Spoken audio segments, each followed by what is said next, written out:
Hi guys, this is Tekken57 and today I'm going to be doing a tutorial on how to use some of the newer functions that is present in X-Ray 4.2.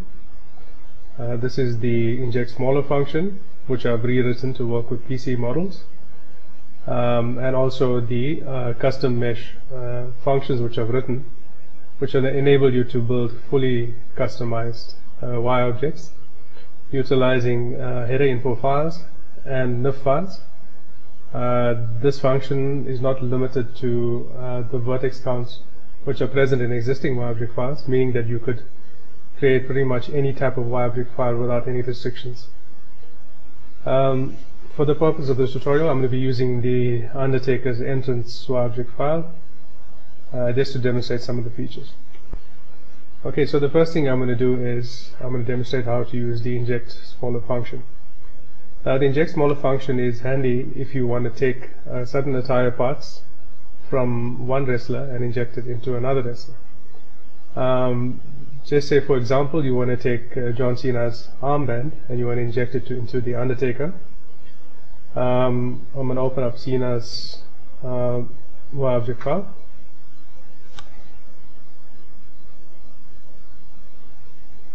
Okay, and I'm going to locate the armband. Okay, it's object 21, and I'm going to hit the extract button.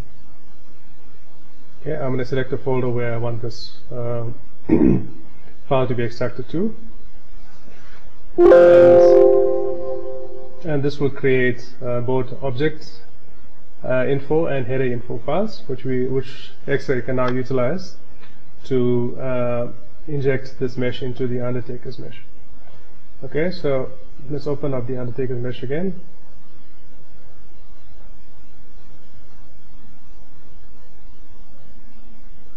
Alright, now we can select any object that we want to replace with the armband. So let's find something.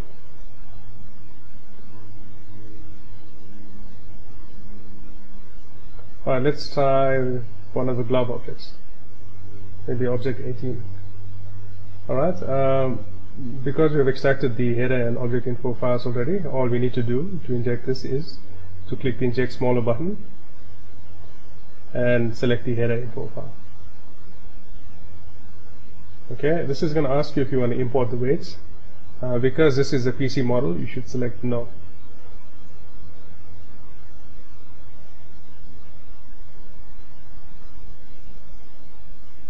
And you can see that the armband is now being injected into the Undertaker's Y-object file.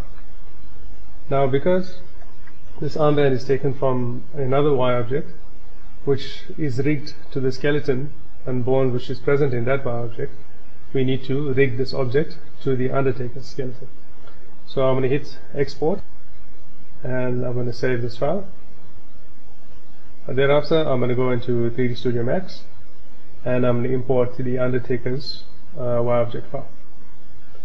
Okay, so you can see that I've already opened the Undertaker's Y-object file. The script that you need to use to import this is the WW2K18 PC exclusive script, which I've linked in other tutorials, but I'm also going to link in the description below.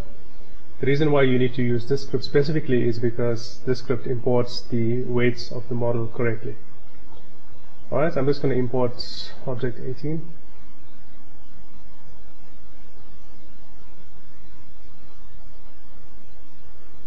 Just going to zoom to this. So now we need to rig these to the bones which are present in the Undertaker's Y-object file. So there are quite a few ways in which you can do this. The method I like to use is the skin wrap modifier, which I've detailed in my other custom mesh tutorials. You can go through these as I described this in detail in the custom mesh tutorials. Other people like to use skin utilities, and other people like to manually rig the mesh. The choice in which you choose to use to rig this mesh to your bones and your skeleton is up to you. I'm just going to use a skin wrap. For me, that's the easiest. Skin wrap, and I'm going to add the arm, because the movement on the arm is going to affect the armband. Remember, if there is more than one mesh which affects the movement of the new mesh that you are trying to rig, then you need to select these as well. In this case, it's only the arm, so I'm just going to select the arm. Alright, I'm going to select the fallout value to as low as possible. I'm going to say weight all points, and I'm going to click on convert to skin. Okay, while you're doing that, we need to check how many weights need to be assigned to this object. So if you look at the weight count in X-Ray,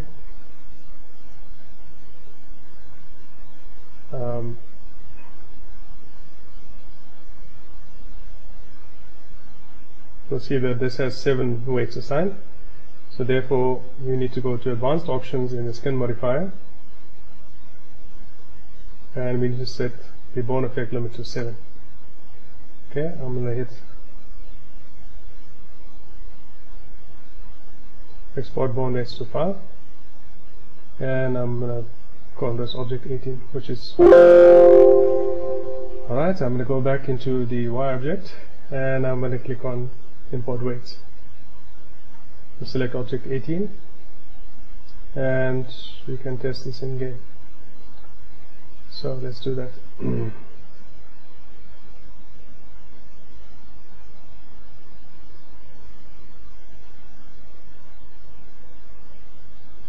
Okay, I'm going to paste this back into the game folder, and we can test this in game. So let's see what it looks like. Okay, and you can see now that the Undertaker has an armband.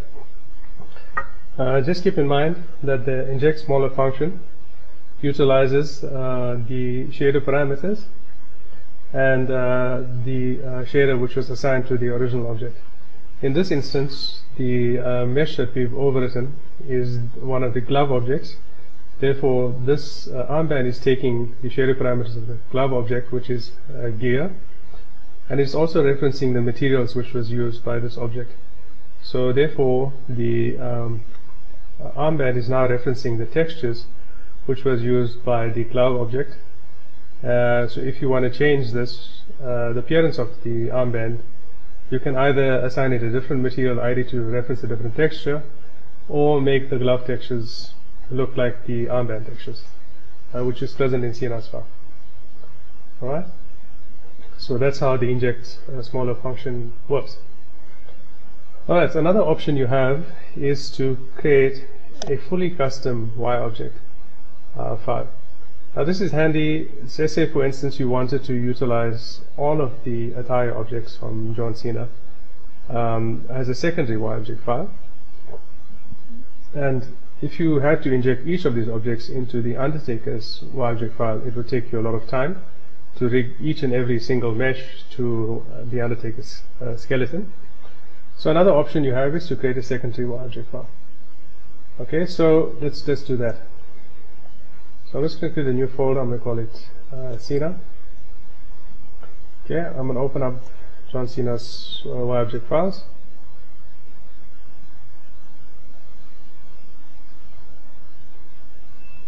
Alright, and now I'm going to click on extract all. This is going to extract all of the header info and object info files from John Cena's Y object file. We're only really going to need objects 17 onwards. Objects 1 to 16 is not required. So, but I'm just going to extract all this to save us some time. I'm going to go to Cena.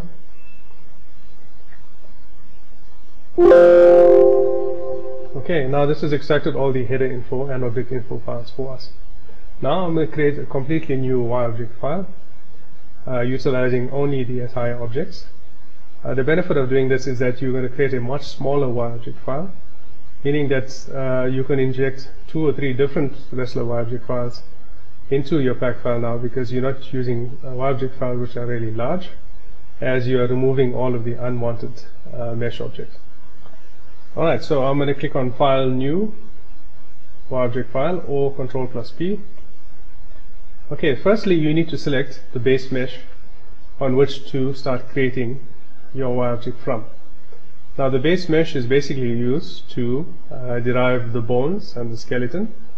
It's also used to derive the mesh names, the material names, and also the animations which are present in the Y object file. It does not use anything else in the Y object file, so you are not limited to how many mesh objects you want to inject into this Y object file. And also you're not limited to now creating large WebObject files, because you are only creating meshes with WebObject files with the meshes that you require. There could be some in-game memory limitations, so just be wary when you're using very high poly meshes to create your WebObject file. So I'm going to click on select WebObject. I'm going to select the John Cena WebObject file as the base. I'm going to click on select meshes. I'm going to go into Cena. Okay, so I'm going to select the meshes from objects 17 up until 24. 25 and 26 is the low poly head and the low poly eye cover, which we do not require. Thank you. So you'll notice that once X-Ray processes the header info files, it's already allocated the mesh name, it's allocated the number of animations, the shaders which are used, the weight counts, etc. Now, because these meshes are from the same WebObject file which we are using as a base mesh, you don't really need to change anything here. You just hit create WebObject. Okay, I'm just going to call this Cena underscore attire. Alright, if you open up this WebObject file, you'll notice now that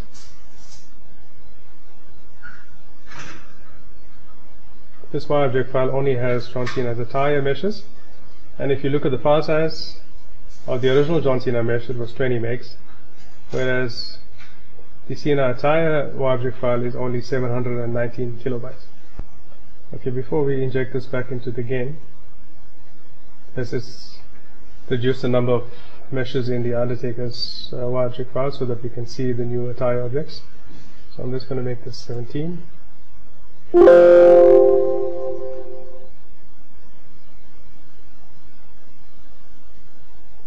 Okay, so the Undertaker doesn't have any attire meshes. I'm going to inject John Cena's attire WebObject into the 5656 slot, which is the Undertaker's trench coat WebObject. And I'm also going to put in the new Undertaker's WebObject file which we created without any attire meshes.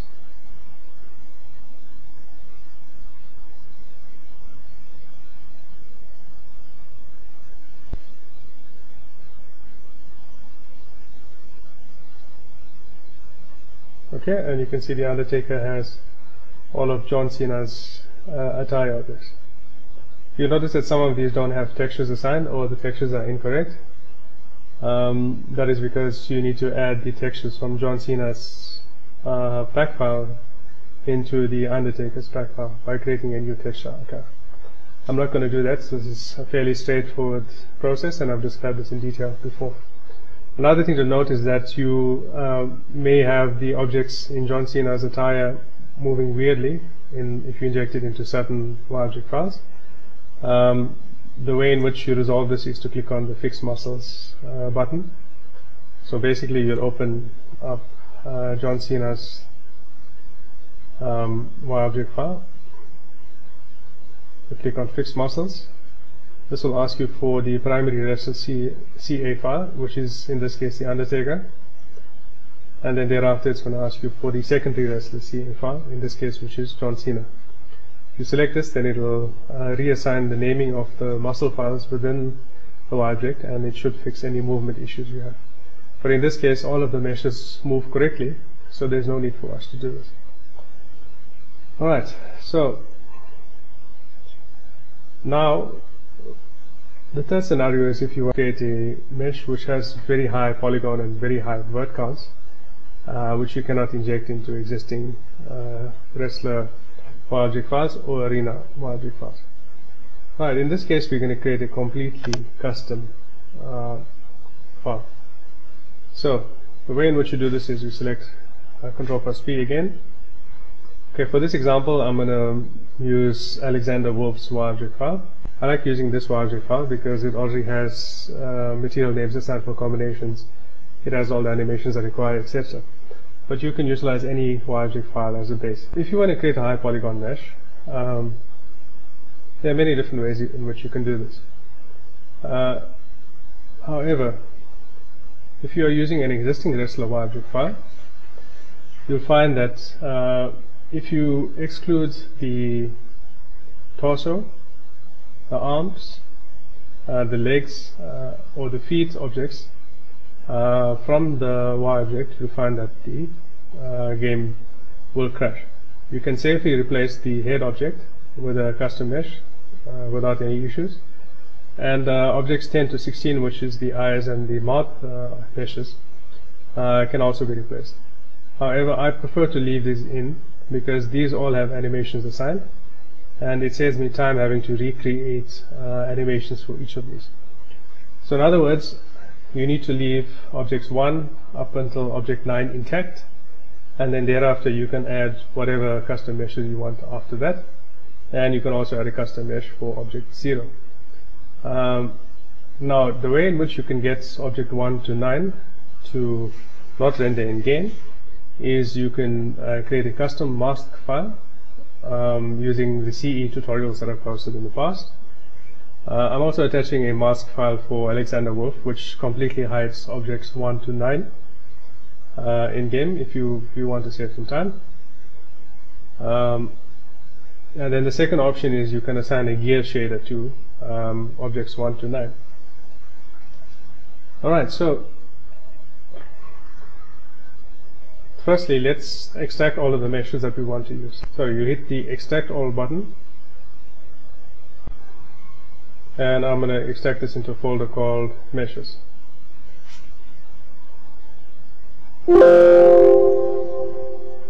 Okay, from here I'm going to take objects 1 right up until objects 16. 16 onwards is not required. So remember, you need the header info and you need the object info, so do not delete either of these files. Okay, I'm going to delete everything else from 17 downwards. Okay, so now this is all the files that you require to create your custom mesh. Now I don't have a head object here, which I'm going to use from a NIF file which I've exported, and I've also got the attire parts that I want to use. I'm just going to the NIF folder for all the files that I've prepared, and I'm just going to select all the NIF files that I want.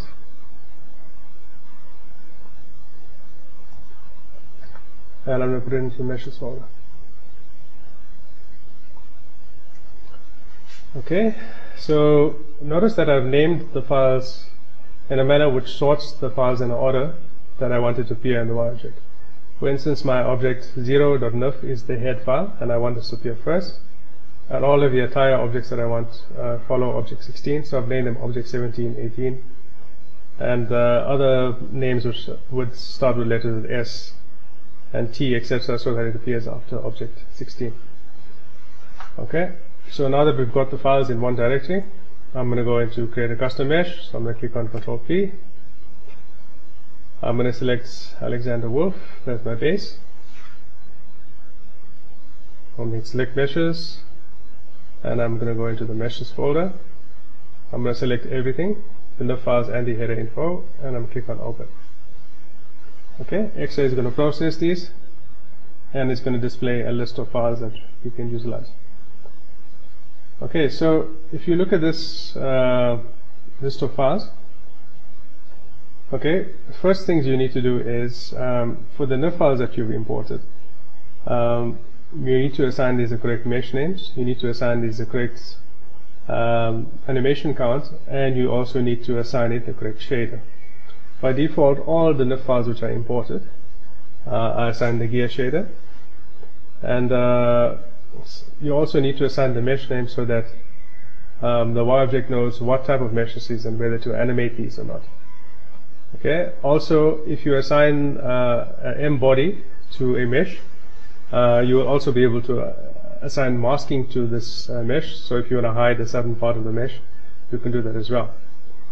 Okay, the use parameter samples checkbox is there, and it tells X-Ray whether you want to use the original parameters which is present in the header info, or you want to use the parameter samples which are provided with X-Ray. Now, the reason why I provided this option is because if you are importing meshes which use the same base Y object that you've extracted from, then you don't need to go and reassign the material IDs, etc. for each of these meshes, because the material IDs will already be correct.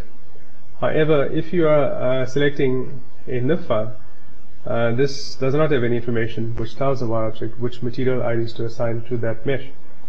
So it won't know, for instance, that you want to use the head.dds file to be assigned to the head mesh, or the tops.dds file to be assigned to a top, etc. Okay, so you'll notice that as soon as you click this button, the use parameter samples checkbox is checked. So I'm going to firstly give this a skin shader. You'll notice that this has a head and a provided body. Because this is the head object, I'm going to assign it the head. Now the head shader basically has a few extra parameters which reference the head underscore F and the wrinkles textures to give more expression to your head meshes. That's the only difference between this and the body object. That's for information. Okay, you can see that now I've selected it. The use parameter samples checkbox is selected. Okay, I also want to make this the head object, so I'm going to select m underscore head. Okay, now I want this head object to be animated as well, so I'm going to create custom animated meshes for this using the process I've described in previous tutorials. Importantly, you need to check how many animations exist in the Y-object file and assign this the same animation count. So if you scroll down, you look at some of the other objects that we've selected. For example, the mouth object has 120 animations. So we will need to assign this 120 animations as well.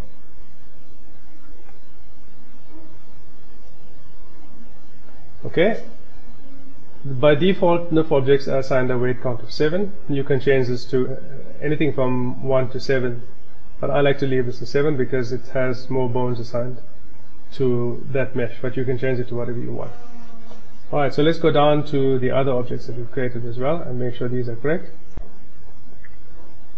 So object 17 is a beard object which I've assigned, so I'm going to make this combinations.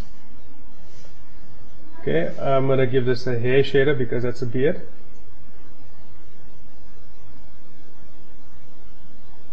Okay, object 18 onwards is all attire parts, so you can give it whatever name you want, doesn't really matter. I'm just going to make everything tops. You can make it whatever you want. Just do not make it head or body, as this will be affected by masking.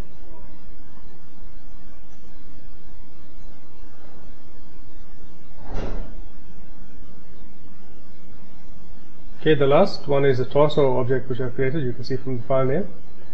So I'm going to leave this as mbody, but I'm going to also make this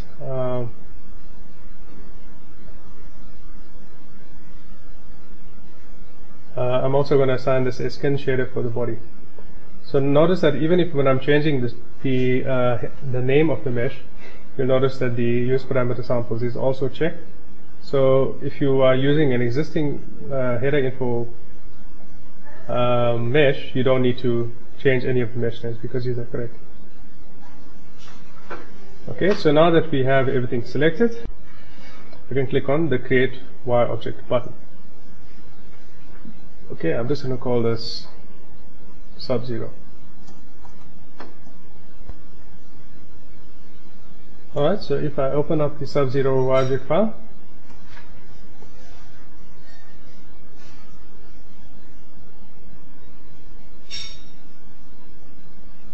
okay, you can see that a fully custom Y-object file has been created. I'm just going to put this in the text folder so we can see a texture preview of the model.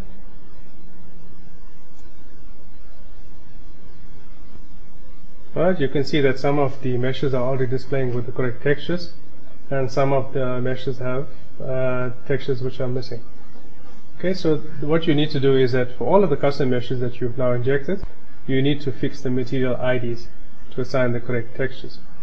Okay, if you look at the Sub-Zero texture file which I've created, I've got a file called tops which I'm utilizing for the textures for the attire and the torso. Tops mrn, tops n. Click on click on Edit Materials, it will list all the materials which are present in the object file. I'm just going to sort these by name, and I'm going to go down to tops. Okay, you can see tops is 29, tops N is 2A, and tops MR is 5C. So let's just assign these. So I'm going to click on Edit Shader Parameters. Your diffuse parameter was 29, your normal map parameter was 2A, and the roughness parameter was 5C. So these are already set correctly. If this one's set correctly, you need to assign these to the material names which are listed. Okay? So I'm just going to hit save.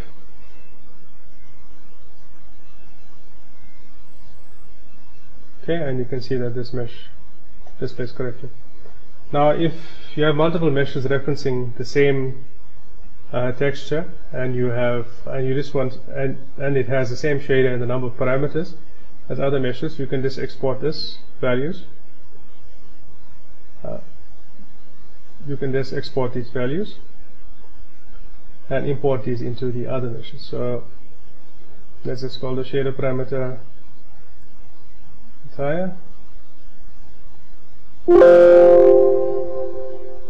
Okay, and I'm going to import the shader parameters here.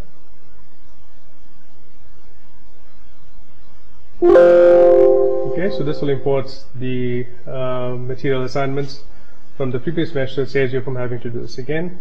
Let's hit Save Changes.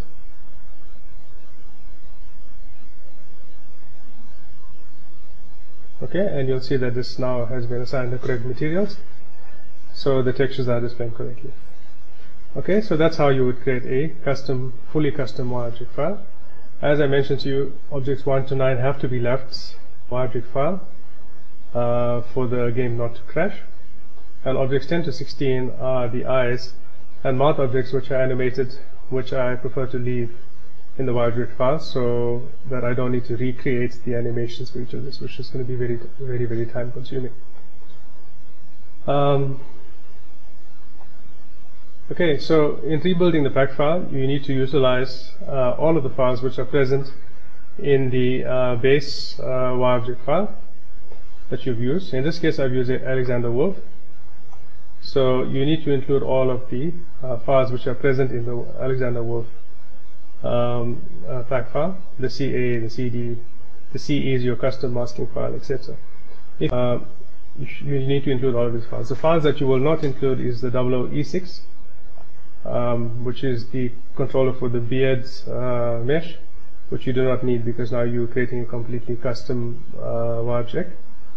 You do not need the 25E4, and you do not need the 0014 file, which is telling the pack file to load your textures from a TX texture archive rather than the actual texture archive, because you're going to be building a texture archive with all of the textures that you want. Alright, after you've created your pack file and you've got your custom object file, you need to thereafter rig all of the custom meshes that you've injected. As I've described with using the inject smaller function at the beginning of this tutorial, any meshes which are not present in the base mesh have to be rigged to the bones and skeleton of the object file. Now I've already shown you quickly how to use the skin wrap modifier to do rigging. So you will need to export all of the custom meshes which you have injected into this object and rig it to the base object's bones and skeleton. In this instance, I need to open up Alexander Wolf in 3D Studio Max and then thereafter rig all of the objects that I've imported to the Alexander Wolf bone and skeleton. Note all of the other objects which were already present in the base object file, which is objects 1 to 16, do not need to be rigged again because these were already present in the base object file. So I'm not going to do that because it's going to take a lot of time to rig all of the entire meshes which I've injected as well as the head. I've already done this for you, so I'm just going to test it in game and show you what it looks like.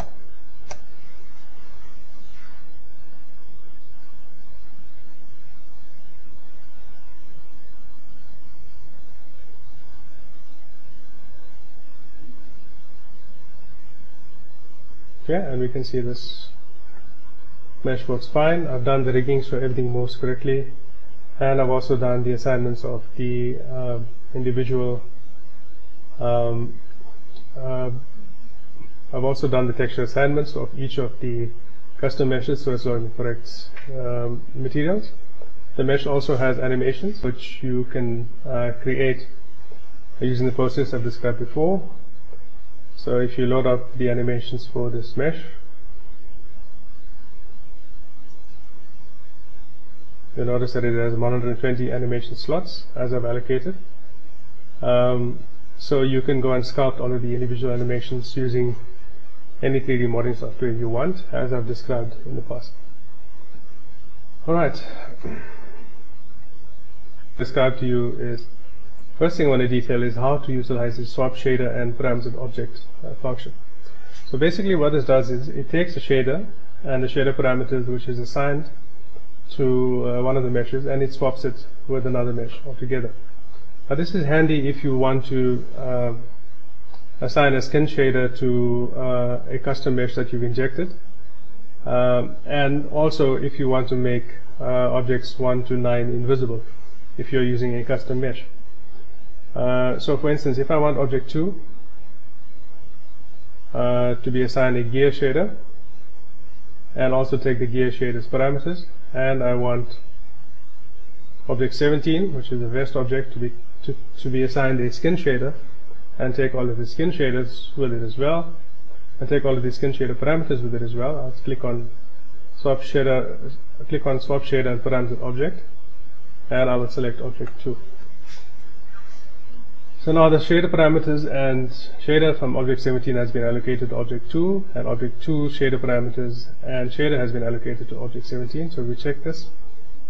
This is now CS skin, and if you look at the shader parameters, there are now 104 different shader parameters which are assigned based on the skin object.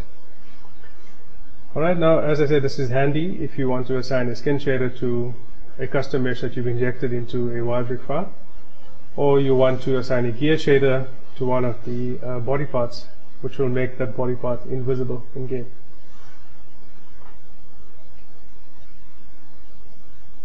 Finally, I'm going to show you how to create your own shader parameter samples, which can be used when creating your own custom wire objects. You may want to add shader parameters for 2K18 or 2K17, as the parameters are different for those games. You'll notice that some of the earlier games use AO maps, whereas the newer games use MR maps, etc. And these are controlled via the shader parameters. Okay, so in order to create the shader parameter, you open up any wire object which has a shader parameter that you want. I want the shader parameter for the third mesh, which is Y illumination. Okay, so firstly we need to open up this Y object in a hex editor, and we want to go to the parameter offset. So let's look at the parameter offset listed in X-Ray. Okay, I'm just going to copy that, and I'm going to go to that parameter offset. Alright, so this is where we need to start copying the parameters from. So you need to scroll to where the parameters end. The best way to determine where the parameters end is you look at the last parameter, and the parameters are usually a length of 24 bytes. So if you look at this, the length here is 24 bytes. So we start going from here up until the start of the shader parameter, which we copied from X-Ray. So I'm just going to input that value again. Alright, so this is the entire shader parameter. So this is the entire data for the shader parameter. So you can copy this data and you can paste this into a new file, okay, which I've already done here. Alright, so then you need to save this file using the following naming convention. Firstly, you need to have the name of the shader. Okay, this is Y illumination. So the best way to get this is to just right click on this mesh and click on edit shader. Okay, you can copy this value here. Okay, the next section is a dash, and it has a number. The number is telling you how many shader parameters are contained in this data file. So the way to get this is to right click and select edit parameter offset, and this will tell you the number of parameters. So in this case it is 10. So y illumination dash 10. Okay. Thereafter I've got a dash and I'm stating which game this is from. So this is from 2K19, so I have 2K19. If you want to add any other descriptors like head or body or shiny or gloss or whatever it is, you can put another dash at the end there if you want. But for me, I don't need to add anything else to this parameter name. Okay, you'll save this, and then thereafter you can copy this. You can copy this to the shader parameter samples of the X-ray. You'll notice that there's already quite a few shader parameters which are already there.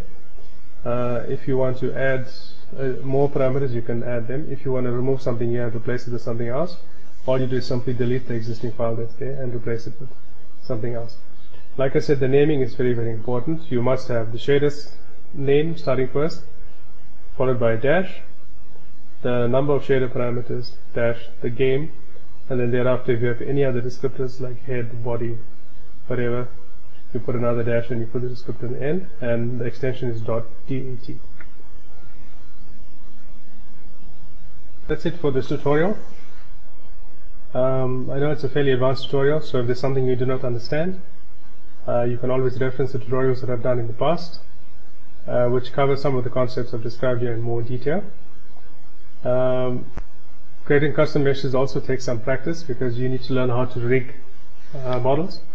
So I suggest you spend some time learning how the skin wrap modifier works, and also going through some of the video tutorials which are posted on the 3D Studio Max website, which describe how to do rigging manually, and also how to fix rigging problems which arise from the motion of certain models. I've been getting a lot of questions about how to fix bad rigging, and this is covered in the tutorial series on the Autodesk website. So I suggest you go and look at the tutorials on the Autodesk website for more information. Alright, that's it for this tutorial. I hope this tutorial was helpful, and that the new functions in X-Ray will allow you to create meshes to your heart's desire, and will only be limited by the boundaries of your imagination. So until next time, happy modding, and take care and stay safe.